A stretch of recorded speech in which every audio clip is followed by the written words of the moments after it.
जवाब देने की कोशिश करांगा। हुण पहली गल तां जिहड़ा सारा ही पंजाब जानना चाहुंदा है कि कोविड जो एक बीमारी यही जी भैड़ी आई है सारी दुनिया दे विच और जो सानू खराब कर रही है उसनू उहदा की संभाल हुई है। तुहानू खुशी होएगी कि पंजाब एक दर्जा एक पहले नंबर का इनू मन्निया जाता है कि जिस तरीके नाल असी कोविड नू सांभिया होया और वो जिहड़ी अज हिंदुस्तान दियां जिहड़ियां अपनियां ਇਹਦੇ ਉੱਪਰ ਮਾਹਰ ਨੇ ਉਹ ਵੀ ਦੱਸਦੇ ਨੇ ਕਿ ਪੰਜਾਬ ਨੇ ਬਹੁਤ ਵਧੀਆ ਕੰਮ ਕੀਤਾ ਇਸ ਦੇ ਉੱਪਰ। ਇਹਦੇ 'ਚ ਮੈਂ ਤੁਹਾਨੂੰ ਦੱਸ ਸਕਦਾ ਕਿ 2000 ਔਰ 28 ਆਪਣੇ ਕਨਫਰਮਡ ਕੇਸ ਹੋਏ ਨੇ ਪੰਜਾਬ ਦੇ ਵਿੱਚ, ਜਿਹਦੇ ਵਿੱਚੋਂ 1819 ਵਾਪਸ ਘਰਾਂ ਚਲੇ ਗਏ। ਤਾਂ ਸਿਰਫ 200 ਦੇ ਕਰੀਬ ਇਸ ਵੇਲੇ ਸੀਰੀਅਸ ਕੰਡੀਸ਼ਨ ਦੇ ਵਿੱਚ ਨੇ ਹਸਪਤਾਲ ਦੇ ਵਿੱਚ, ਔਰ ਵਾਹਿਗੁਰੂ ਦੀ ਕਿਰਪਾ ਨਾਲ ਉਹ ਵੀ ਠੀਕ ਹੋ ਜਾਣਗੇ ਔਰ ਵਾਪਸ ਜਾਣਗੇ। ਸਿਰਫ ਇੱਕ ਜ਼ੀਰੋ ਨੇ ਸਾਡੇ ਜਿਹੜੇ ਆਕਸੀਜਨ ਲੈ ਰਹੇ ਨੇ ਇਸ ਵੇਲੇ, ਇੱਕੋ ਬੰਦਾ ਹੈ ਜੋ ਇਸ ਵੈਂਟੀਲੇਟਰ ਦੇ ਉੱਪਰ ਉਹਨਾਂ ਦੀ ਸਪੋਰਟ ਹੈ, ਬਾਕੀ ਸਿਰਫ ਆਪਣੀ ਰਿਕਵਰੀ ਦੇ ਵਿੱਚ ਲੱਗੇ ਹੋਏ ਨੇ। ਅਤੇ ਮਹਾਰਾਜ ਦੀ ਆਪਣੀ ਬੜੀ ਕਿਰਪਾ ਹੋਈ ਹੈ ਸਾਡੇ 'ਤੇ ਔਰ ਪੰਜਾਬ ਇਸ 'ਚ ਕਾਫੀ ਅੱਗੇ ਆਪਣੇ ਬੰਦਿਆਂ ਦੀ ਸੰਭਾਲ ਕਰ ਸਕਿਆ। ਤੁਹਾਨੂੰ ਪਤਾ ਹੈ, ਹੋਰ ਮੈਂ ਇਹ ਦੂਜੇ ਸੂਬਿਆਂ ਦੇ ਬਾਰੇ ਕੁਛ ਐਂ ਟਿੱਪਣੀ ਨਹੀਂ ਕਰਨਾ ਚਾਹੁੰਦਾ, ਲੇਕਿਨ ਇਹ ਜਾਣਨਾ ਜ਼ਰੂਰੀ ਹੈ ਤੁਹਾਨੂੰ ਕਿ ਜਦੋਂ ਕੋਈ ਬਿਮਾਰੀ ਆਉਂਦੀ ਹੈ ਇਹ ਬਹੁਤ ਵੱਧਦੀ ਹੈ ਔਰ ਇਹਦੀ ਡਬਲਿੰਗ ਜਿਹਨੂੰ ਕਹਿੰਦੇ ਨੇ ਕਿ ਡਬਲ ਅੱਜ ਕੋਈ 10 ਕੇਸ ਨੇ ਕਿਸੇ ਸੂਬੇ 'ਚ, ਉਹ ਜਿੱਥੇ 20 ਹੋ ਜਾਣਗੇ ਉਹ ਡਬਲਿੰਗ ਕਹਿੰਦੇ ਨੇ। ਉਸ ਕਿਸਮ ਦੀ ਡਬਲਿੰਗ ਹਿੰਦੁਸਤਾਨ ਦੀ ਅੱਜ ਔਸਤ ਹੈ ਤਕਰੀਬਨ 15 ਦਿਨ ਦੇ ਵਿੱਚ, 14 ਦਿਨ, ਕਿ 14 ਦਿਨ ਬਾਅਦ ਡਬਲ ਹੋ ਜਾਂਦੇ ਹੈ ਹਿੰਦੁਸਤਾਨ ਦੇ ਜਿਹੜੇ ਇਹ ਆਪਣੇ ਮਰੀਜ਼ ਨੇ। ਔਰ ਦਿੱਲੀ ਦੇ ਵਿੱਚ 15 ਦਿਨ ਹੈ, ਪੰਜਾਬ ਦੇ ਵਿੱਚ 86 ਦਿਨ ਤੋਂ ਬਾਅਦ ਸਾਡੀ ਡਬਲਿੰਗ ਹੋ ਰਹੀ ਹੈ। ਉਹਦਾ ਮਤਲਬ ਕੰਟਰੋਲ ਬੜਾ ਅੱਛਾ ਹੈ ਸਾਡਾ ਇਹਦੇ ਉੱਪਰ। 86 ਦਿਨ ਡਬਲਿੰਗ ਰੇਟ ਪੰਜਾਬ ਦਾ, 86 ਦਿਨ ਤਾਂ ਬਹੁਤ ਵੱਡੀ ਚੀਜ਼ ਹੈ। ਇਹ ਹੈ ਜ਼ਰੂਰ ਕਿ ਲੋਕ ਹੁਣ ਬਾਹਰੋਂ ਆਉਣ ਲੱਗ ਗਏ ਨੇ। ਅੱਜ ਵੀ 5 ਜਹਾਜ਼ ਬਾਹਰਲੇ ਮੁਲਕਾਂ ਦੇ ਵਿੱਚੋਂ ਆਏ ਨੇ, ਉੱਥੋਂ ਉਹ ਲੋਕ ਕੋਈ ਬਿਮਾਰੀ ਆ ਸਕਦੀ ਹੈ। ਤੁਹਾਡੇ ਸਵਾਲ ਵੀ ਇੱਕ ਹੋਇਆ ਹੈ ਬਿਮਾਰੀ ਦੇ ਬਾਰੇ ਕਿ ਬਾਹਰਲੇ ਮੁਲਕਾਂ 'ਚ ਆ ਸਕਦੀ ਹੈ, ਲੇਕਿਨ 20,000 ਪੰਜਾਬੀਆਂ ਨੇ ਆਉਣਾ ਹਾਲੇ ਹੁਣ ਤੱਕ, ਸ਼ਾਇਦ ਉਸ ਤੋਂ ਬਾਅਦ ਕੁਛ ਹੋਰ ਦੀ ਵੀ ਲਿਸਟ ਹੋਵੇ, ਲੇਕਿਨ 20,000 ਉੱਥੋਂ ਆਉਣੇ। 60,000 ਸਾਡੇ ਜਿਹੜੇ ਪੰਜਾਬੀ ਵਸੇ ਹੋਏ ਨੇ ਦੂਜੇ ਸੂਬਿਆਂ ਦੇ ਵਿੱਚ, ਉਹ ਵੀ ਵਾਪਸ ਆ ਰਹੇ ਨੇ, ਉਹਨਾਂ ਦੇ ਤੋਂ ਵੀ ਆ ਸਕਦੀ ਹੈ। ਜੈਸੇ ਮਹਾਰਾਸ਼ਟਰ ਤੋਂ ਸਾਡੇ ਨੰਦੇੜ ਤੋਂ ਆਏ 4,000 ਕੁਛ, ਔਰ ਉਹਨਾਂ ਦੇ ਵਿੱਚੋਂ 905 ਉਹਨਾਂ ਦੀ ਕੈਜੂਅਲਟੀਜ਼ ਉਹਨਾਂ ਦੀ ਪੋਜ਼ੀਟਿਵ ਨਿਕਲੇ ਇਹਦੇ ਵਿੱਚ। ਐਸੇ ਹੀ ਵਿਦੇਸ਼ਾਂ ਦੇ ਵਿੱਚੋਂ ਹੁਣ ਦੁਬਈ 'ਚੋਂ ਪਿਛਲੇ ਦਿਨ ਕੁਛ ਲੋਕ ਆਏ ਸੀ ਔਰ ਸਰਟੀਫਿਕੇਟ ਲਿਆਏ ਨੇ ਦੁਬਈ ਸਰਕਾਰ ਦੀ ਕਿ ਉਹਨਾਂ ਦੀ ਟੈਸਟਿੰਗ ਸਭ ਕੁਛ ਹੋ ਗਈ। ਇੱਥੇ ਆ ਕੇ ਉਹਨਾਂ ਦੇ ਕਈ ਪੋਜ਼ੀਟਿਵ ਨਿਕਲੇ। ਤੋ ਇਹ ਗੱਲਾਂ ਜਿਹੜੀਆਂ ਹੋ ਰਹੀਆਂ ਨੇ ਇਹ ਅਸੀਂ ਪੂਰੀ ਕੰਟਰੋਲ ਰੱਖ ਰਹੇ ਹਾਂ। ਜੋ ਜਹਾਜ਼ ਆ ਰਿਹਾ ਉਹ ਕੰਟਰੋਲ ਹੋਊਗਾ। ਜੋ ਬਿਲਕੁਲ ਠੀਕ ਨੇ ਉਹਨਾਂ ਨੂੰ 14 ਦਿਨ ਕੁਆਰੰਟੀਨ ਕਰਨੀ ਪਊ, ਜੋ ਠੀਕ ਨਹੀਂ ਉਹਨਾਂ ਨੂੰ ਸਾਡੇ ਇੰਸਟੀਟਿਊਸ਼ਨਲ ਜਾ ਕੇ ਉੱਥੇ ਕੁਆਰੰਟੀਨ ਦੇ ਵਿੱਚ ਰਹਿਣਾ ਪਊ ਤਾਂ ਕਿ ਉੱਥੇ ਅਸੀਂ ਠੀਕ ਕਰੀਏ। ਮੈਂ ਨਹੀਂ ਚਾਹੁੰਦਾ ਕਿ ਕਿਸੇ ਤਰੀਕੇ ਨਾਲ ਇਹ ਬਿਮਾਰੀ ਹੋਰ ਫੈਲੇ ਸਾਡੇ ਪੰਜਾਬ ਦੇ ਵਿੱਚ। ਜਿਹੜੀ ਵੱਡੀ ਗੱਲ ਹੈ ਇਹ ਦੇਖਣ ਨੂੰ ਕਿ ਇਹਦੇ ਬਾਵਜੂਦ ਇੱਕ ਪਾਸੇ ਕੋਵਿਡ ਦਾ ਕੰਮ, ਇੱਕ ਪਾਸੇ ਵਾਢੀ ਪੂਰੇ ਪੰਜਾਬ ਦੇ ਵਿੱਚ ਲੱਗੀ ਹੋਈ, ਔਰ ਫਿਰ ਵੀ ਅਸੀਂ ਜਿਹੜਾ ਆਮ ਸਾਡੇ ਸਵਾਸਥ ਮਹਿਕਮੇ ਦਾ ਕੰਮ ਹੈ ਇਮਿਊਨਾਈਜੇਸ਼ਨ, BCG ਦਾ, TB ਦਾ, ਇਹ ਪੋਲੀਓ ਡ੍ਰੌਪਸ ਵਗੈਰਾ, ਸਾਡੀ ਹਿੰਦੁਸਤਾਨ 'ਚ ਸਭ ਤੋਂ ਜ਼ਿਆਦਾ ਸਾਡੀ ਜਿਹੜੇ ਸਾਡੇ ਮਹਿਕਮੇ ਹੈਲਥ ਮਿਨਿਸਟਰ ਨੇ ਕੀਤਾ, ਹੈਲਥ ਮਹਿਕਮੇ ਨੇ ਕੀਤਾ ਆਪਣੇ ਮਿਨਿਸਟਰ ਦੇ ਅਧੀਨ, ਉਹ ਸਾਡੇ ਪੰਜਾਬ ਦੇ ਵਿੱਚ ਹੋਇਆ। 96% ਸਾਡੇ ਬੱਚੇ ਪੰਜਾਬ ਦੇ ਵਿੱਚ ਇਮਿਊਨਾਈਜੇਸ਼ਨ ਹੋਈ ਹੈ, ਜਿੱਥੇ ਨੈਸ਼ਨਲ ਐਵਰੇਜ ਅੱਜ 89% ਦਾ ਹੈ। ਸੋ ਅਸੀਂ ਉਸ ਤੋਂ ਬਹੁਤ ਅੱਗੇ ਜਾ ਰਹੇ ਹਾਂ। ਇਹਦਾ ਮਤਲਬ ਇਹ ਹੈ ਕਿ ਹਰ ਪੱਖੋਂ ਪੰਜਾਬ ਦੀ ਸੰਭਾਲ ਹੋ ਰਹੀ ਹੈ ਔਰ ਇਹ ਤੁਹਾਡੀ ਹਿੰਮਤ ਹੈ ਸਾਰੀ। ਦੇਖੋ ਅਸੀਂ ਹੁਕਮ ਦੇ ਸਕਦੇ ਹਾਂ, ਅਸੀਂ ਕਾਨੂੰਨ ਬਣਾ ਸਕਦੇ ਹਾਂ, ਅਗਰ ਤੁਸੀਂ ਨਾ ਉਹ ਕਾਨੂੰਨ ਮੰਨੋਗੇ ਫਿਰ ਗੱਲਾਂ ਚੱਲਦੀਆਂ ਨਹੀਂ ਅੱਗੇ। ਜਦੋਂ ਮੈਂ ਤੁਹਾਨੂੰ ਬੇਨਤੀ ਕੀਤੀ ਸੀ ਕਿ ਘਰਾਂ 'ਚ ਨਾ ਨਿਕਲੋ, ਤੁਸੀਂ ਘਰਾਂ 'ਚ ਰਹੇ। ਮੈਂ ਕਿਹਾ ਸੀ ਤੁਹਾਨੂੰ ਜੋ ਡਾਕਟਰ ਦੱਸਦੇ ਨੇ ਹੱਥ ਧੋ, ਹੋਰ ਚੀਜ਼ਾਂ ਕਰੋ, ਉਹ ਤੁਸੀਂ ਕੀਤੀਆਂ। ਕਿਤੇ ਬਾਹਰ ਜਾਣ ਦੀ ਲੋੜ ਪਈ ਮੈਂ ਕਿਹਾ ਮਾਸਕ ਬਗੈਰ ਨਾ ਜਾਓ, ਤੁਸੀਂ ਕੀਤੀ। ਅੱਜ ਮੈਨੂੰ ਸ਼ਿਕਾਇਤਾਂ ਕੁਛ ਆ ਰਹੀਆਂ ਨੇ ਕਿ ਜਦ ਤੋਂ ਇਹ ਲੋਕਡਾਊਨ ਚੱਕਿਆ ਹੈ ਕੁਛ ਲੋਕ ਆਪਣੇ ਬਗੈਰ ਮਾਸਕ ਤੋਂ ਬਾਹਰ ਜਾ ਰਹੇ ਨੇ, ਬਿਲਕੁਲ ਗਲਤ ਬਾਤ ਹੈ। ਔਰ ਮੈਂ ਪੁਲਿਸ ਨੂੰ ਕਿਹਾ ਕਿ ਜਿਹੜੇ ਬੰਦੇ ਆਪਣੇ ਬਗੈਰ ਮਾਸਕ ਬਾਹਰ ਜਾਣਗੇ, ਜਿਹੜੇ ਦੂਜਿਆਂ ਨੂੰ ਖਤਰਾ ਕਰ ਸਕਦੇ ਨੇ, ਉਹਨਾਂ 'ਤੇ ਚਲਾਨ ਕਰਨਾ ਪਊ। ਹੋਰ ਕੋਈ ਤਰੀਕਾ ਨਹੀਂ। ਔਰ ਇਹ ਅਸੀਂ ਕਰਾਂਗੇ ਔਰ ਅਸੀਂ ਦੇਖਾਂਗੇ ਕਿ ਇਹ ਬਿਮਾਰੀ ਜਿਹੜੀ ਹੈ ਕਿਸੇ ਨਾ ਕਿਸੇ ਤਰ੍ਹਾਂ ਇਸ ਨੂੰ ਦਬਾ ਕੇ ਅਸੀਂ ਰੱਖੀਏ। ਹੁਣ ਕਦੋਂ ਤਾਈਂ ਰਹੂ ਔਰ ਕੈਸੇ ਜਾਓਗੀ, ਇਹ ਤਾਂ ਵਾਹਿਗੁਰੂ ਜਾਣਦਾ ਹੈ, ਕਿਉਂਕਿ ਇਹ ਬਿਮਾਰੀ ਕਿਸੇ ਨੂੰ ਨਹੀਂ ਪਤਾ ਕਿ ਦੁਨੀਆ ਦੇ ਵਿੱਚ ਕਿਸ ਕਿਸਮ ਦੀ ਬਿਮਾਰੀ ਹੈ। ਕਿ ਤੁਸੀਂ ਦੇਖ ਰਹੇ ਹੋ ਅਮਰੀਕਾ 'ਚ ਕੀ ਹੋ ਗਿਆ, 16 ਲੱਖ ਕੇਸ ਉੱਥੇ ਨੇ, ਸਾਡਾ 2000 ਕੇਸ ਹੈ ਪੰਜਾਬ 'ਚ, ਔਰ ਉਹਦੇ ਵਿੱਚੋਂ 1 ਲੱਖ ਦੇ ਕਰੀਬ ਉੱਥੇ ਮੌਤਾਂ ਹੋਣ ਦੀਆਂ ਹੁਣ 90 ਸਮਥਿੰਗ 1000 ਪੇ ਪਹੁੰਚ ਗਿਆ, 97,000 ਤੇ ਪਤਾ ਨਹੀਂ ਲੱਖ ਤਾਂ ਉੱਥੇ ਉਹਨਾਂ ਦੀ ਮੌਤਾਂ ਹੀ ਹੋਈਆਂ ਨੇ। ਇਹੀ UK ਦਾ ਹਾਲ, ਇਹੀ ਕੈਨੇਡਾ ਦਾ ਹਾਲ, ਇਹੀ ਪੂਰਾ ਯੂਰਪ ਦਾ ਹਾਲ, ਇਹੀ ਹੁਣ ਸਾਊਥ ਅਮਰੀਕਾ ਦੇ ਵਿੱਚ ਵੀ ਪਹੁੰਚ ਗਿਆ। ਸਾਰੇ ਕਿਤੇ ਇਹ ਕੰਮ ਚੱਲ ਰਿਹਾ ਹੈ। ਸੋ ਕਿੱਥੇ ਜਾਣਾ ਹੈ, ਕੈਸੇ ਜਾਣਾ ਹੈ, ਕਿ ਕਦੋਂ ਜਾਊਗਾ, ਇਹ ਕੁਛ ਨਹੀਂ ਕਹਿ ਸਕਦਾ ਮੈਂ। ਤਾਂ ਤੁਹਾਨੂੰ ਇਹ ਧਿਆਨ ਰੱਖਣਾ ਪਊ।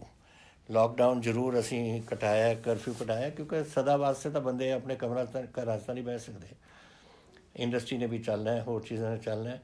ਲੇਕਿਨ ਤੁਸੀਂ ਅਗਰ ਇਹ ਮੇਨਟੇਨ ਕਰੋਗੇ ਜਿਹੜੀ ਸਿਸਟਮ ਅਸੀਂ ਦੱਸੀ ਹੈ, ਔਰ ਇੰਡਸਟਰੀ ਵਿੱਚ ਵੀ ਅੰਦਰ ਤੁਸੀਂ ਆਪਣਾ ਸਪੇਸਿੰਗ ਮੇਨਟੇਨ ਕਰੋ ਔਰ ਆਪਣੇ ਲੇਬਰ ਦੀ ਦੇਖਭਾਲ ਕਰੋ, ਇਹ ਜ਼ਰੂਰ ਆਪਣੀ ਇੰਡਸਟਰੀ ਵੀ ਚੱਲ ਸਕੂ, ਤੁਸੀਂ ਵੀ ਸਹੀ ਰਹੋਗੇ, ਪੰਜਾਬ ਦੀ ਇਕੋਨਮੀ ਦਾ ਵੀ ਫਰਕ ਪਊਗਾ ਔਰ ਤੁਹਾਡੀ ਸਿਹਤ ਵੀ ਠੀਕ ਰਹੂ।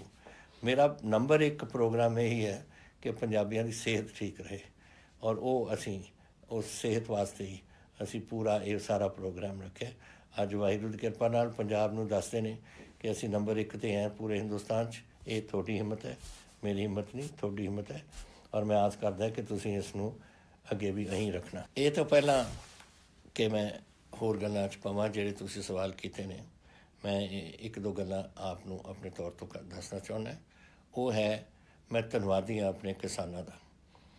ਬੜੇ ਔਖੀ ਘੜੀ ਦੇ ਵਿੱਚੋਂ ਨਿਕਲਦਾ ਹੈ ਕਿਸਾਨ, ਆਪਣੀ ਪਹਿਲਾਂ ਬਿਜਾਈ ਕਰਦਾ ਹੈ, ਫਿਰ ਪਤਾ ਨਹੀਂ ਲੱਗਦਾ ਕਦੋਂ ਗੜੇ ਪੈ ਜਾਂਦੇ ਨੇ, ਕਦੋਂ ਤੂਫਾਨ ਆ ਜਾਂਦਾ ਹੈ, ਕਦੋਂ ਕੁਛ ਹੋ ਜਾਂਦਾ ਹੈ, ਕਦੇ ਕੁਛ ਹੋ ਜਾਂਦਾ ਹੈ। ਆਪਣੀ ਮਿਹਨਤ ਨਾਲ ਉਹਨਾਂ ਨੇ, ਇਹਦੇ ਬਾਵਜੂਦ ਕਿ ਕੋਵਿਡ ਫੈਲਿਆ ਹੋਇਆ ਸੀ, ਉਹਨਾਂ ਨੇ ਅੱਜ ਪੈਦਾਵਾਰ ਸਾਡੀ 125 ਲੱਖ ਟਨ ਸਾਡੀ ਆ ਚੁੱਕੀ ਮੰਡੀਆਂ 'ਚ, ਹਾਲੇ ਵੀ ਆ ਰਹੀ ਹੈ। ਮੇਰਾ ਖਿਆਲ ਕੱਲ੍ਹ ਦੀ 35,000 ਟਨ ਸੀ ਅਤੇ ਤਕਰੀਬਨ 127 ਲੱਖ ਟਨ ਤੱਕ ਅਸੀਂ ਪਹੁੰਚ ਜਾਵਾਂਗੇ। ਇਹ ਹਿੰਮਤ ਹੈ ਸਾਰਿਆਂ ਦੀ ਜਿਹੜੀ, ਔਰ ਹਿੰਮਤ ਉਹਨਾਂ ਦੀ ਜਿਹੜੇ ਸਾਡੇ ਮਹਿਕਮੇ ਚਲਾ ਰਹੇ ਨੇ, ਖਰੀਦ ਦਾ ਮਹਿਕਮਾ ਔਰ ਸਾਡੇ ਐਗਰੀਕਲਚਰ ਦਾ ਮਹਿਕਮਾ, ਜਿਨ੍ਹਾਂ ਨੇ ਰਲ ਕੇ ਕੀਤਾ। ਕਿਸੇ ਇੱਕ ਬੰਦੇ ਨੂੰ ਕਿਸੇ ਵੀ ਮੰਡੀ ਦੇ ਵਿੱਚ ਇਹ ਕਰੋਨਾ ਨਹੀਂ ਹੋਇਆ। ਉਹਨਾਂ ਨੇ ਮਤਲਬ ਕਿ ਉਹਨਾਂ ਨੇ ਆਪਣਾ ਡਿਊਟੀ ਪੂਰੀ ਕੀਤੀ। ਜਿਸ ਤਰੀਕੇ ਨਾਲ ਉੱਥੇ ਪੁਲਿਸ ਲਾਈ, ਹੋਮ ਗਾਰਡਸ ਲਾਏ, NCC ਦੇ ਬੱਚੇ ਲੱਗੇ, ਉਹਨਾਂ ਨੇ ਦੇਖਿਆ ਕਿ ਲੋਕ ਇੱਕ ਦੂਜੇ ਦੇ ਤੋਂ ਦੂਰ ਰਹਿਣ। ਔਰ ਕੱਲਾ ਮੈਂ ਤੁਹਾਨੂੰ ਵਾਅਦਾ ਕੀਤਾ ਸੀ ਕਿ ਦਾਣਾ ਦਾਣਾ ਅਸੀਂ ਚੱਕਾਂਗੇ ਮੰਡੀ 'ਚੋਂ, ਔਰ ਦਾਣਾ ਦਾਣਾ ਚੱਕਿਆ ਜਾ ਰਿਹਾ। ਸਾਰਿਆਂ ਦੀ ਉੱਤੇ ਪੇਮੈਂਟਾਂ ਹੋ ਰਹੀਆਂ ਨੇ। ਕਿਸੇ ਨੂੰ ਕਿਸੇ ਤਰੀਕੇ ਦੀ ਅਗਰ ਕੋਈ ਸ਼ਿਕਾਇਤ ਹੋਵੇ ਮੈਨੂੰ ਦੱਸਣਾ, ਲੇਕਿਨ ਅੱਜ ਤਾਈਂ ਆਪਣੇ ਤੌਰ 'ਤੇ ਕਿਸੇ ਨੇ ਸ਼ਿਕਾਇਤ ਨਹੀਂ ਕੋਈ ਕੀਤੀ। ਸਾਰੇ ਖੁਸ਼ ਨੇ। ਜੋ ਮੈਨੂੰ ਖਬਰਾਂ ਆ ਰਹੀਆਂ ਨੇ ਆਪਣੇ ਮੰਡੀਆਂ 'ਚੋਂ ਔਰ ਆਪਣੇ ਪਿੰਡਾਂ ਦੇ ਵਿੱਚੋਂ ਔਰ ਕਿਸਾਨੀ ਦੇ ਵਿੱਚੋਂ, ਸਭ ਖੁਸ਼ ਨੇ ਇਸ ਕੰਮ 'ਚ। ਜਿੱਥੇ ਤਾਈਂ ਲੋਕ ਸਾਡੇ ਬਾਹਰ ਜਾਣਾ ਚਾਹੁੰਦੇ ਸੀ, ਸਾਡੇ ਮਾਈਗਰੈਂਟ ਲੇਬਰ ਹੈ, ਉਹ ਆਪਣੇ ਤਕਰੀਬਨ 13 ਲੱਖ ਦੇ ਕਰੀਬ ਆਪਣੇ ਪੰਜਾਬ 'ਚ ਹੈ। ਔਰ ਉਹ ਸਾਰੇ ਜਿੱਥੇ ਲੁਧਿਆਣਾ, ਅੰਮ੍ਰਿਤਸਰ, ਜਲੰਧਰ ਵਗੈਰਾ ਸਾਰੇ ਕਿਤੇ ਜਿੱਥੇ ਇੰਡਸਟਰੀ ਲੱਗੀ ਹੈ ਉੱਥੇ ਜ਼ਿਆਦਾ ਉੱਥੇ ਰਹੇ। ਉਹਨਾਂ ਨੇ ਵੀ ਦੇਖਿਆ ਜਿਹੜਾ ਕੁਛ ਹੋ ਰਿਹਾ ਕਰੋਨਾ 'ਚ, ਔਰ ਆਪਣੇ ਬੜੇ ਸਾਲਾਂ ਤੋਂ ਇੱਥੇ ਕੰਮ ਕਰਦੇ ਆਏ ਨੇ, ਅਤੇ ਉਹਨਾਂ ਨੇ ਕਈ ਸੋਚਿਆ ਕਿ ਅਸੀਂ ਘਰਾਂ ਜਾ ਕੇ ਆਪਣੇ ਪਰਿਵਾਰਾਂ ਨੂੰ ਮਿਲੀਏ। ਉਹਨਾਂ ਦੇ ਵਾਸਤੇ ਅਸੀਂ ਟ੍ਰੇਨਾਂ ਕੀਤੀਆਂ ਨੇ, ਔਰ 607 ਬੱਸਾਂ ਜੋ ਜਮਨਾ ਦੇ ਨਾਲ ਜੋ UP ਦਾ ਹਿੱਸਾ ਆਉਂਦਾ ਹੈ, ਸਹਾਰਨਪੁਰ ਵਗੈਰਾ, ਉੱਥੇ ਤਾਈਂ ਬੱਸਾਂ ਭੇਜੀਆਂ ਨੇ। ਇੱਧਰਲੇ ਪਾਸੇ ਬਿਹਾਰ ਨੂੰ, ਝਾਰਖੰਡ, ਉੜੀਸਾ ਔਰ UP ਵਗੈਰਾ ਦੇ ਵਿੱਚ ਸਾਡੀਆਂ ਟ੍ਰੇਨਾਂ ਗਈਆਂ ਨੇ। 1600 ਬੰਦਾ ਇੱਕ ਟ੍ਰੇਨ 'ਚ ਜਾਂਦਾ ਹੈ, ਔਰ ਅੱਜ ਤਾਈਂ ਸਾਡੇ 3,25,000 ਮਾਈਗਰੈਂਟ ਲੇਬਰ ਚਲੀ ਗਈ ਹੈ ਆਪਣੇ ਘਰਾਂ ਦੇ ਵਿੱਚ, ਔਰ ਬੱਸਾਂ ਦੇ ਰਾਹੀਂ 17,000 ਆਪਣੀ ਮਾਈਗਰੈਂਟ ਆਪਣੇ ਪਿੰਡਾਂ 'ਚ ਅਸੀਂ ਪਹੁੰਚਾ ਦਿੱਤੀ। ਖੁਸ਼ੀ ਇੱਕ ਗੱਲ ਦੀ ਹੈ ਕਿ ਜਿਹੜੇ ਇਹ ਮਾਈਗਰੈਂਟ ਲੇਬਰ ਨੇ ਆਪਣਾ ਸੀਟ ਬੁੱਕ ਕਰਾਏ ਸੀ ਸਾਡੇ ਵੈਬਸਾਈਟ 'ਤੇ ਆਏ, ਔਰ ਫਿਰ ਜਦੋਂ ਕੋਈ ਟ੍ਰੇਨ ਜਾਂਦੀ ਸੀ, ਸਾਡੇ ਡਿਪਟੀ ਕਮਿਸ਼ਨਰ ਉਹਨਾਂ ਨੂੰ SMS ਦੇ ਉੱਪਰ ਦੱਸਦੇ ਸੀ ਕਿ ਤੁਸੀਂ ਫਲਾਣੇ ਟ੍ਰੇਨ 'ਤੇ ਜਾਣਾ ਹੈ, ਫਲਾਣੇ ਵਜੇ ਤੁਸੀਂ ਆਪਣੇ ਰੇਲਵੇ ਸਟੇਸ਼ਨ ਪਹੁੰਚੋ। ਉਹਦੇ ਵਿੱਚੋਂ ਤਕਰੀਬਨ ਅੱਧੇ ਲੋਕਾਂ ਨੇ ਜਾਣਾ ਛੱਡਤਾ ਔਰ ਪੰਜਾਬ 'ਚ ਰਹਿ ਰਹੇ ਨੇ। ਔਰ ਇਹੀ ਕਾਰਨ ਹੈ ਕਿ ਜਿੱਥੇ ਸਾਡੀ 2,56,000 ਇੰਡਸਟਰੀ ਹੈ ਪੰਜਾਬ ਦੇ ਵਿੱਚ, ਅੱਜ 1.5 ਲੱਖ ਇੰਡਸਟਰੀ ਆਪਣੀ ਚੱਲ ਪਈ। ਉਹਦਾ ਮਤਲਬ ਲੇਬਰ ਆਪਣੇ ਕੰਮਾਂ 'ਤੇ ਫਿਰ ਉੱਥੇ ਜਾ ਕੇ ਆਪਣਾ ਕੰਮ ਕਰਨ ਲੱਗੀ। ਇਹ ਪੰਜਾਬ ਦੀ ਸੇਵਾ ਹੈ ਔਰ ਮੈਂ ਉਹਨਾਂ ਦਾ ਧੰਨਵਾਦੀ ਹਾਂ ਜਿਨ੍ਹਾਂ ਨੇ ਘਰ ਜਾਣ ਦੇ ਬਜਾਏ ਇਹ ਆਪਣੇ ਇੰਡਸਟਰੀ ਦੇ ਵਿੱਚ ਸਾਡੇ ਵਾਸਤੇ ਪੰਜਾਬ ਦੇ ਵਿੱਚ ਆਪਣਾ ਕੰਮ ਸ਼ੁਰੂ ਕੀਤਾ। ਤੁਸੀਂ ਪੰਜਾਬ ਦੇ ਨਾਲ ਬੜਾ ਤੁਹਾਡਾ ਸਾਥ ਰਿਹਾ ਬੜੀ ਦੇਰ ਤੋਂ, ਔਰ ਹੁਣ ਫਿਰ ਆਪਾਂ ਆਰਥਿਕ ਤੌਰ 'ਤੇ ਆਪਣੇ ਸੂਬੇ ਨੂੰ, ਤੁਹਾਡੇ ਸੂਬੇ ਨੂੰ, ਤੁਸੀਂ ਵੀ ਜਦ ਉਰੇ ਕੰਮ ਕਰਦੇ ਤੁਹਾਡਾ ਹੀ ਸੂਬਾ ਬਣ ਜਾਂਦਾ। ਤੁਸੀਂ ਆਪਣੀ ਸਾਰੀ ਮਾਈਗਰੈਂਟ ਲੇਬਰ ਹੈ ਜਿਨ੍ਹਾਂ ਨੇ ਇੰਨੀ ਹਿੰਮਤ ਨਾਲ ਆਪਣੇ ਪੰਜਾਬ ਨੂੰ ਅੱਗੇ ਲਿਜਾਣ ਦੀ ਕੋਸ਼ਿਸ਼ ਕਰ ਰਹੇ ਹੋ।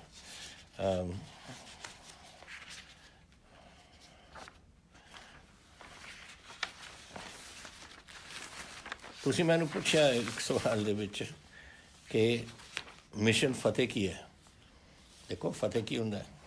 ਫਤਿਹ ਆਪਣਾ ਤੁਸੀਂ ਪਰੰਪਰਾ ਦੇਖੋ, ਆਪਣਾ ਇਤਿਹਾਸ ਦੇਖੋ ਪੰਜਾਬ ਦਾ। ਫਤਿਹ ਦਾ ਮਤਲਬ ਜਿੱਤਣਾ, ਔਰ ਸਾਡੀ ਅੱਜ ਫਤਿਹ ਦਾ ਮਤਲਬ ਇਹ ਹੈ ਕਿ ਜਿਹੜੀ ਇਹ ਬਿਮਾਰੀ ਆਈ ਹੈ ਇਹਦੇ 'ਤੇ ਅਸੀਂ ਕਾਬੂ ਪਾਉਣੀ, ਉਹ ਸਾਡੀ ਫਤਿਹ ਹੋ ਉਸ 'ਚ। ਔਰ ਪੰਜਾਬ ਨੂੰ ਸਹੀ ਰੱਖਣਾ, ਉਹ ਫਤਿਹ ਹੈ ਸਾਡੀ। ਸਾਡੇ ਲੋਕ ਖੁਸ਼ੀ ਰਹਿਣ, ਸੁਖੀ ਰਹਿਣ, ਉਹ ਫਤਿਹ ਹੈ ਸਾਡੀ। ਇਹ ਸਾਰੀਆਂ ਗੱਲਾਂ ਫਤਿਹ ਦੇ ਵਿੱਚ ਆਉਂਦੀਆਂ ਨੇ। ਇਹ ਸਾਡੇ ਪਰੰਪਰਾ ਦੇਖੋ ਆਪਣੇ ਸੂਬੇ ਦੀ, ਔਰ ਤੁਸੀਂ ਉਹਦੇ ਵਿੱਚ ਸਮਝੋ ਕਿ ਫਤਿਹ ਦਾ ਮਤਲਬ ਕੀ ਹੋਇਆ। ਅਸੀਂ ਬਿਮਾਰੀ ਨਾਲ ਲੜ ਰਹੇ ਹਾਂ, ਅਸੀਂ ਆਪਣੀ ਫਸਲਾਂ ਵਧੀਆ ਕੀਤੀਆਂ ਨੇ, ਅਸੀਂ ਲੋਕਾਂ ਨੂੰ ਬਚਾਇਆ, ਇਹ ਸਭ ਕੁਝ ਫਤਿਹ ਹੀ ਹੈ।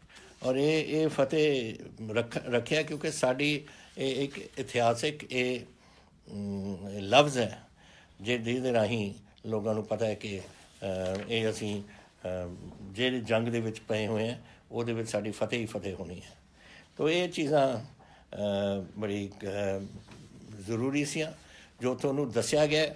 ਇਹ ਨਾ ਸਮਝੋ ਕਿ ਲੜਾਈ ਮੁੱਕੀ, ਹਾਲੇ ਤਾਂ ਹਾਲੇ ਚੱਲਣੀ ਹੈ, ਬੜੀ ਦੇਰ ਚੱਲਣੀ ਹੈ। ਪਰ ਤੁਸੀਂ ਜੋ ਤੁਹਾਨੂੰ ਦੱਸਿਆ ਗਿਆ ਸੋਸ਼ਲ ਡਿਸਟੈਂਸਿੰਗ ਬਾਰੇ, ਹੱਥ ਧੋਣ ਬਾਰੇ, ਮਾਸਕ ਪਾਉਣ ਬਾਰੇ, ਇਹ ਤੁਸੀਂ ਆਪਣਾ ਰੱਖੋ। ਇਹ ਵੀ ਇੱਕ ਮਿਸ਼ਨ ਫਤਿਹ ਦਾ ਇੱਕ ਸਮਝ ਲਓ ਕਿ ਇਹੀ ਇੱਕ ਗੱਲ ਹੈ ਜਿਹਦੇ ਨਾਲ ਤੁਸੀਂ ਆਪਣੇ ਪੰਜਾਬ ਦੇ ਵਿੱਚ ਫਤਿਹ ਲਿਆ ਸਕਦੇ ਹੋ।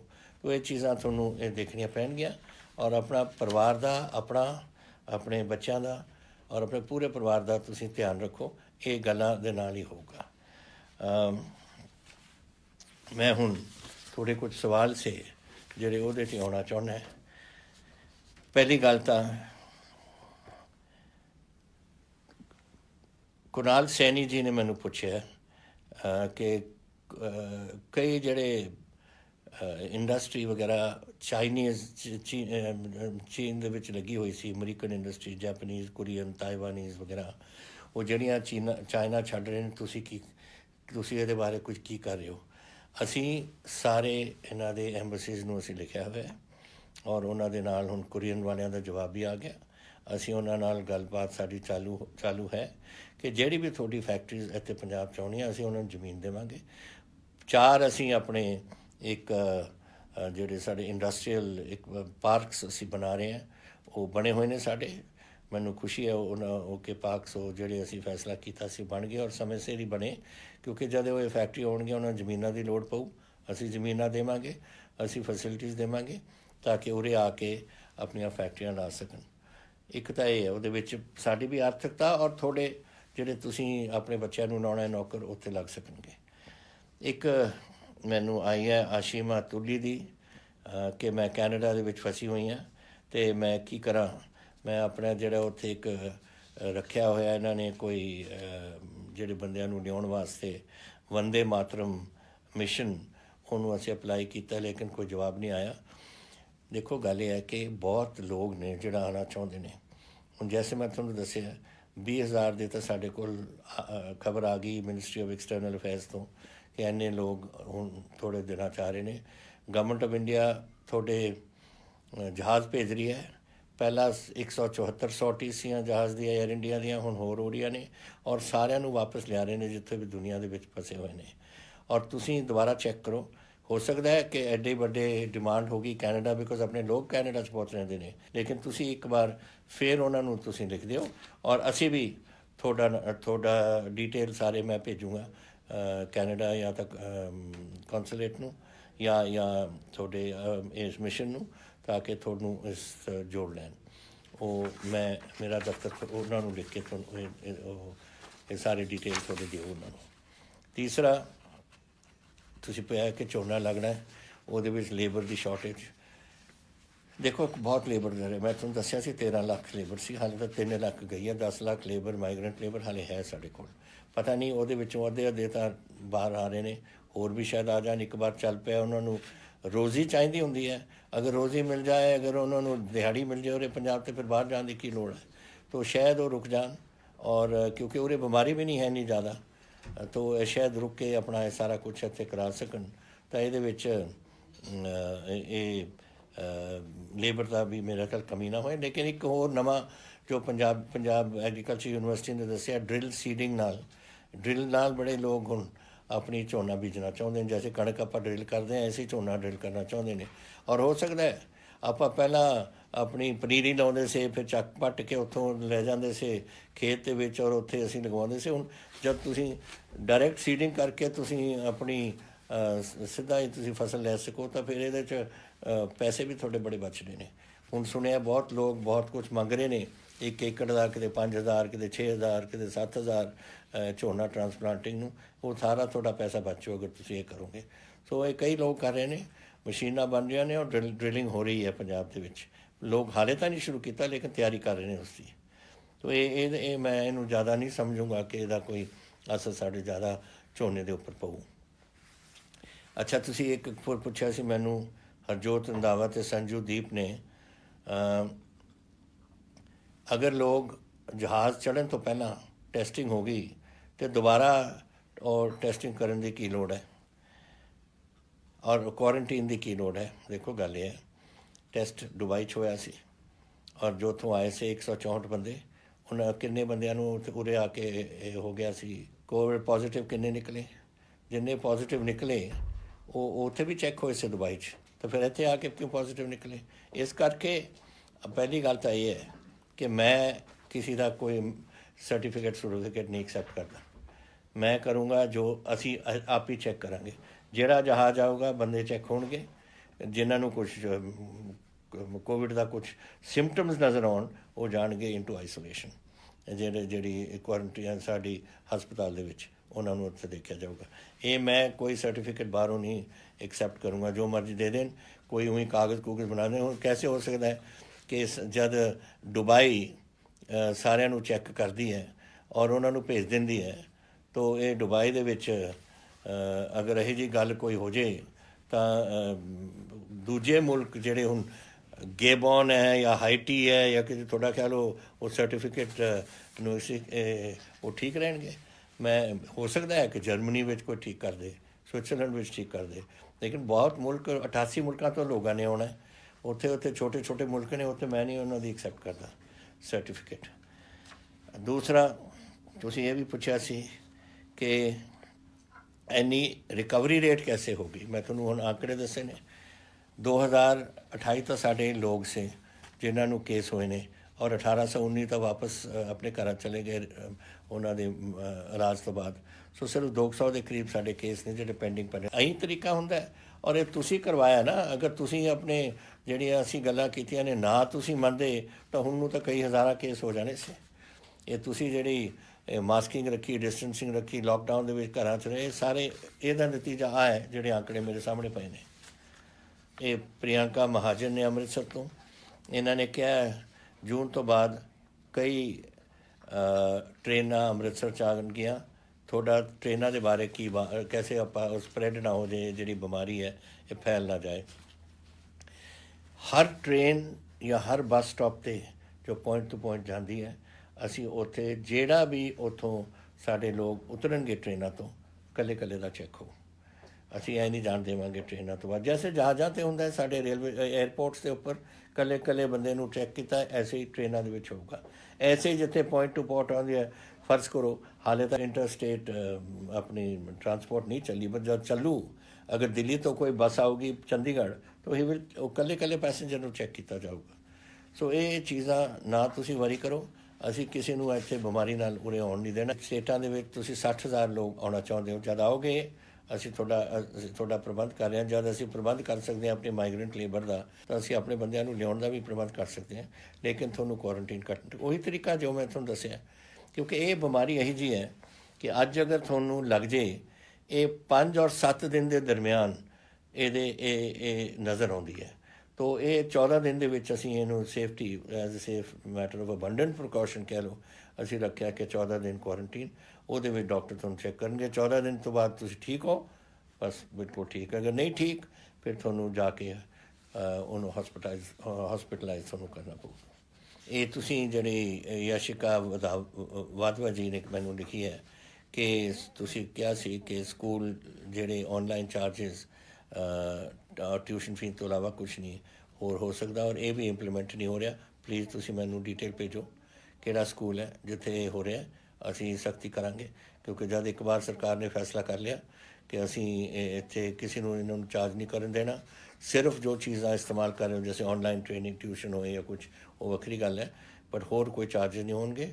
ਪਲੀਜ਼ ਯਸ਼ਿਕਾ ਜੀ ਤੁਸੀਂ ਮੈਨੂੰ ਭੇਜੋ ਕਿਹੜਾ ਸਕੂਲ ਹੈ, ਔਰ ਅਸੀਂ ਇਹਦਾ ਸਖਤੀ ਕਰਾਂਗੇ ਇੱਥੇ।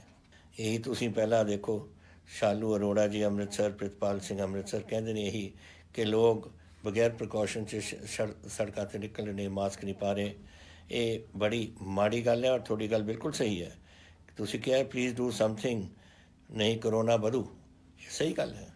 ਤੋ ਮੈਂ ਸਮਝਦਾ ਕਿ ਜਿਹੜੇ ਉਤਰਦੇ ਨੇ ਬਾਹਰ, ਇਹ ਮੈਂ ਸਮਝਦਾ ਕਿ ਪੰਜਾਬ ਦੇ ਦੁਸ਼ਮਣ ਹੀ ਸਮਝਣੋ ਕਿ ਜਿਹੜਾ ਬੰਦਾ ਆਪਣੇ ਮਾਸਕ ਬਗੈਰ ਜਾ ਕੇ ਸੜਕਾਂ 'ਤੇ ਉਤਰਦਾ ਹੈ ਔਰ ਹੋਰ ਲੋਕਾਂ ਨੂੰ ਆਪਣੀ ਬਿਮਾਰੀ ਦੇਣ ਦੀ ਕੋਸ਼ਿਸ਼ ਕਰਦਾ ਹੈ, ਇਹ ਕੋਸ਼ਿਸ਼ ਹੀ ਹੈ, ਉਹ ਸਾਡਾ ਨਹੀਂ ਹੋ ਸਕਦਾ। ਜਿਹੜਾ ਪੰਜਾਬ ਦਾ ਨੂੰ ਪਿਆਰ ਕਰਦਾ ਹੈ ਔਰ ਆਪਣੇ ਗੁਆਂਢੀਆਂ ਨੂੰ ਪਿਆਰ ਕਰਦਾ ਔਰ ਪੰਜਾਬੀਆਂ ਨੂੰ ਪਿਆਰ ਕਰਦਾ, ਉਹ ਇਹੋ ਜਿਹੀ ਗਲਤੀ ਨਹੀਂ ਕਰ ਸਕਦਾ। ਅੱਜ ਜਿਸ ਤਰੀਕੇ ਨਾਲ ਪੰਜਾਬ ਚੱਲ ਰਿਹਾ, ਵਾਹਿਗੁਰੂ ਦੀ ਕਿਰਪਾ ਨਾਲ ਆਪਾਂ ਨੂੰ ਲੋੜ ਨਹੀਂ ਪੈਣੀ ਇਹਦੀ।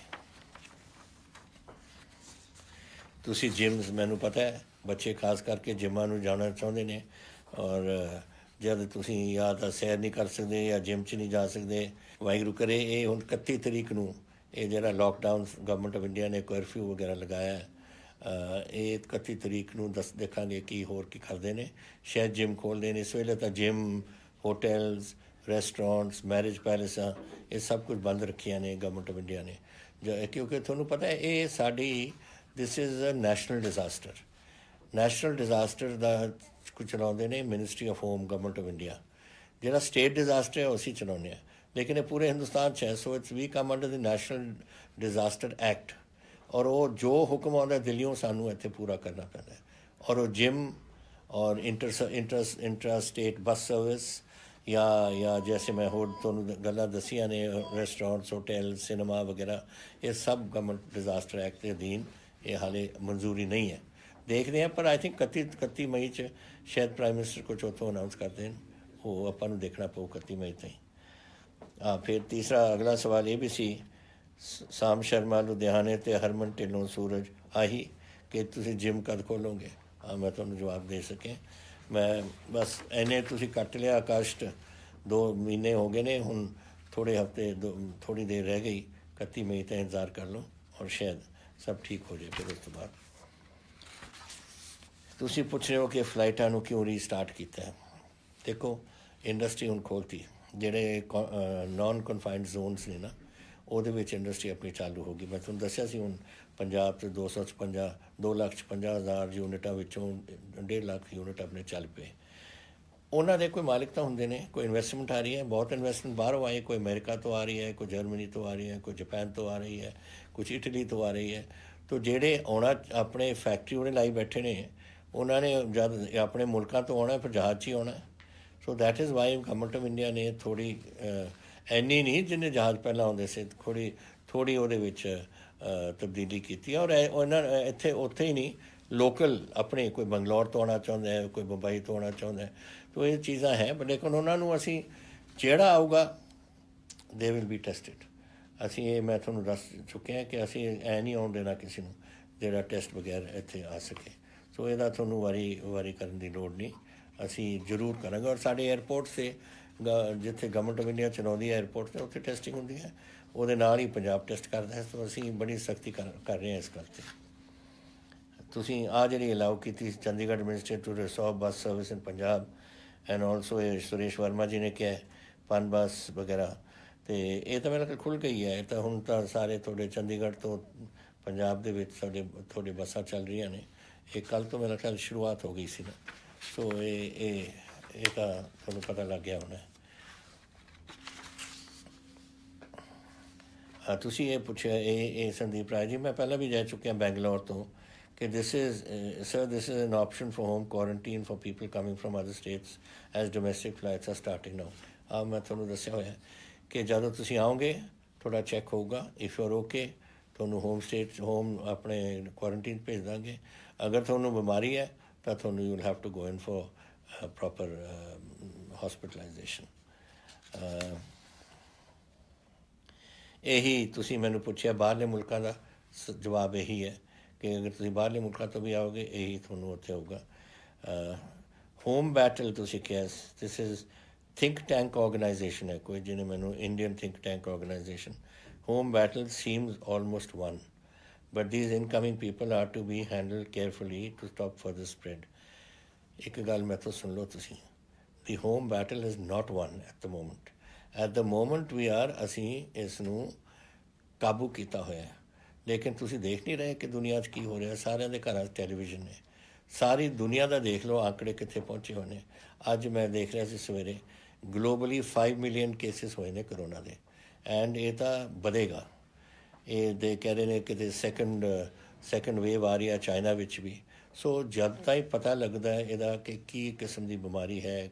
ਕਹਿੰਦੇ ਨੇ 12 ਸਟ੍ਰੇਨ ਨੇ, ਕਿਤੇ ਜ਼ਿਆਦਾ ਵੇਰੀਲੈਂਟ ਸਟ੍ਰੇਨ ਨੇ, ਕਿਤੇ ਘੱਟ ਵੇਰੀਲੈਂਟ ਸਟ੍ਰੇਨ ਨੇ, ਔਰ ਇਹ ਨੋਬਡੀ ਨੋਜ਼।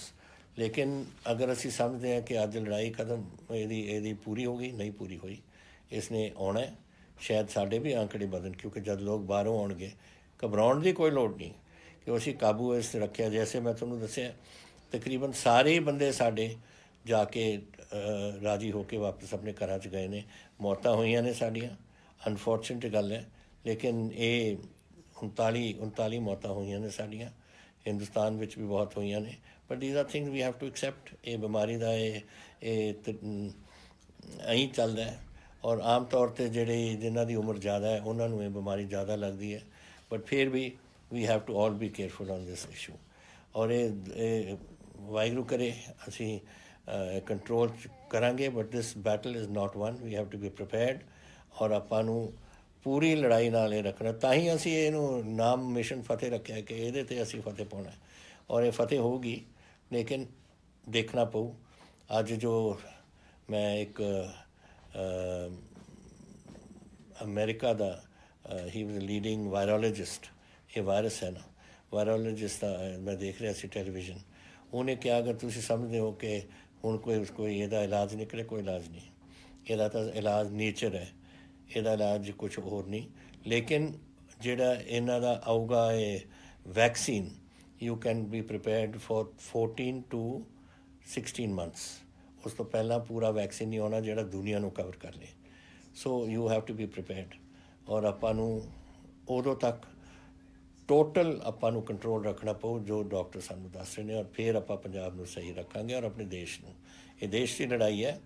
ਅਸੀਂ ਛੋਟੇ ਛੋਟੇ ਸੂਬੇ ਸਾਰੇ ਇੱਕ ਬੜਾ ਦੇਸ਼ ਬਣਾਉਂਦੇ ਹਾਂ, ਔਰ ਇਹ ਪੂਰੀ ਦੇਸ਼ ਦੀ ਲੜਾਈ ਹਰ ਸੂਬਾ ਲੜ ਰਿਹਾ। ਔਰ ਹਰ ਸੂਬੇ ਦੇ ਵਿੱਚ ਅਗਰ ਅਸੀਂ ਡਿਊਟੀ ਅਸੀਂ ਕਰਦੇ ਰਹੀਏ ਆਪਣੀ, ਤਾਂ ਆਪਣਾ ਮੁਲਕ ਇਸ ਤੋਂ ਬਚੂ। ਤਾਂ ਬੜੀ ਖੁਸ਼ੀ ਹੋਈ ਹੈ ਕਿ ਮੈਂ ਤੀਸਰੀ ਵਾਰ ਤੁਹਾਡੇ ਨਾਲ ਗੱਲ ਕਰ ਸਕਿਆ। ਅਗਲੇ ਹਫ਼ਤੇ ਫਿਰ ਮਿਲਾਂਗੇ ਆਪਾਂ। ਧੰਨਵਾਦ। ਵਾਹਿਗੁਰੂ ਜੀ ਕਾ ਖਾਲਸਾ, ਵਾਹਿਗੁਰੂ ਜੀ ਕੀ ਫਤਿਹ।